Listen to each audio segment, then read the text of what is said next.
सभी को नमस्कार। सभी का हार्दिक स्वागत आपके अपने परिवार क्लास हब यूट्यूब चैनल में।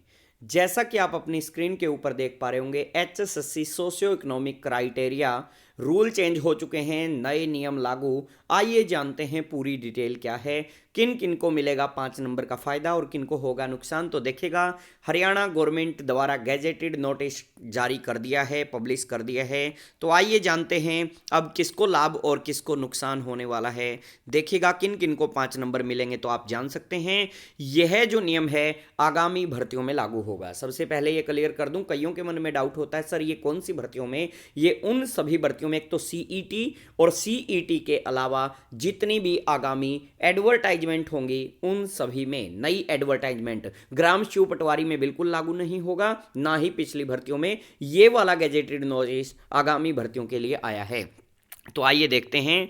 इसमें सामान्य पात्रता परीक्षा 95% रहेगी, तो सामाजिक आर्थिक मानदंड और अनुभव के सिर्फ 5% अंक रहेंगे। दूसरे शब्दों में कहें तो आपकी परीक्षा के 95 नंबर जोड़े जाएंगे, और जो आपको पहले एक्स्ट्रा सोशियो इकोनॉमिक के 10 नंबर होते थे, अब वो केवल 5 नंबर जोड़े जाएंगे। यानी जो नॉन गवर्नमेंट जॉब के 5 नंबर थे अब वो 2.5 नंबर हो जाएंगे। अदर जो एक्सपीरियंस के 5 नंबर थे वो भी 2.5 नंबर हो जाएंगे। यानी प्रत्येक आधे हो गए हैं, ये बात आप समझ गए होंगे। अब देखिएगा आगे पॉइंट क्या है। कंप्यूटर आधारित ऑफलाइन या ऑनलाइन ओएमआर आधारित सामान्य पात्रता परीक्षा के लिए 2 भागों में विभाजित किया जाएगा। ये सिलेबस तय है। 75% में ये देख सकते हैं क भाग, और ख भाग में हरियाणा जीके 25% रहेगी।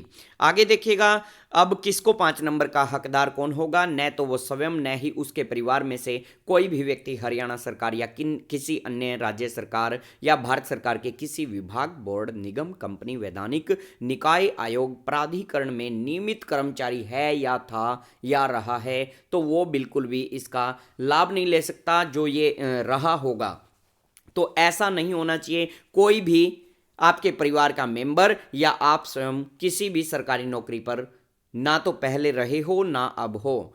दूसरा पॉइंट, आवेदन वर्ष से पहले के वित्तीय वर्ष में सभी स्रोतों अथवा वेतन, कृषि, कारोबार, व्यवसाय इत्यादि से परिवार की कुल वार्षिक आय 1,80,000 रुपए से कम होनी चाहिए। तो ये बड़ा बदलाव है। पहले आय नहीं देखी जाती थी, केवल नॉन गवर्नमेंट जॉब देखी जाती थी। अब नॉन गवर्नमेंट जॉब के साथ साथ ना तो आपके परिवार में जॉब होनी चाहिए और आपके परिवार की आय भी 1,80,000 से कम होनी चाहिए, तो ही आप नॉन गवर्नमेंट जॉब वाले 2.5 नंबर प्राप्त कर सकते हैं। आगे देखिएगा, इसकी पुष्टि परिवार पहचान पत्र के डाटा से की जाएगी। आपकी जो इनकम की पुष्टि है, इस उपखंड के प्रयोजन के लिए परिवार की परिभाषा अब चेंज कर दी गई है। अब नई परिवार की परिभाषा क्या रहेगी। पुरुष उम्मीदवार के लिए वो स्वयं, उसके पिता, माता, पत्नी तथा अविवाहित भाई, या एक से अधिक हो सकते हैं भाई, और उसका पुत्र।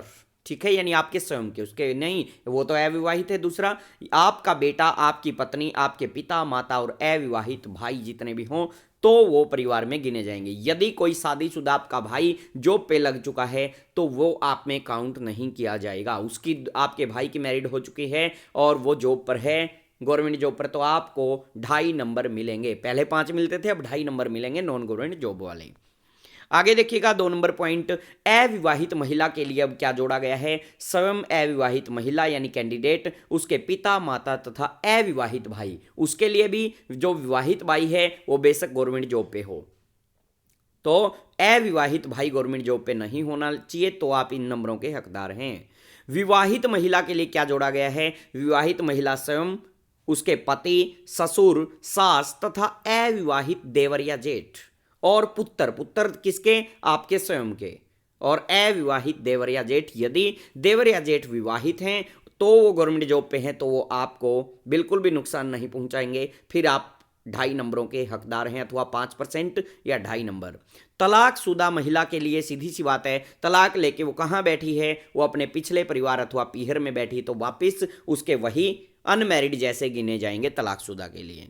और ये देख सकते हैं, आवेदक हरियाणा का मूल निवासी होते हुए विधवा है, या प्रथम या द्वितीय बालक और उसके पिता की मृत्यु 42 वर्ष की आयु पूरी होने से पहले हो गई हो, या प्रथम या द्वितीय बालक और आवेदक की 15 वर्ष की आयु पूरी होने से पहले उसके पिता की मृत्यु हो गई हो, तो इन कंडीशनों में भी उसको 5% के हकदार हैं अथवा 2.5 नंबर के हकदार हैं। तो ये जान सकते हैं आप। नीचे भी देखिएगा अनुसूचित जाति के लिए, और ये पूरी पीडीएफ आप देख सकते हैं। अन्य शर्तें भी नीचे दी गई हैं, और यदि आप पूरी पीडीएफ जानना चाहते हैं, ये इंग्लिश में भी है और हिंदी में भी, दोनों मीडियम में है। यदि ये पूरी पीडीएफ पाना चाहते हैं तो नीचे लिंक दिया गया है, लिंक पे क्लिक करके जल्दी से फटाफट इसको डाउनलोड कर सकते हैं। और डिटेल मैंने वैसे बता दी है, इंग्लिश हिंदी दोनों में आपकी डिटेल दी गई है। Thanks for watching this video. ज़्यादा से ज़्यादा बाकी कैंडिडेट तक भी पहुँचाइएगा।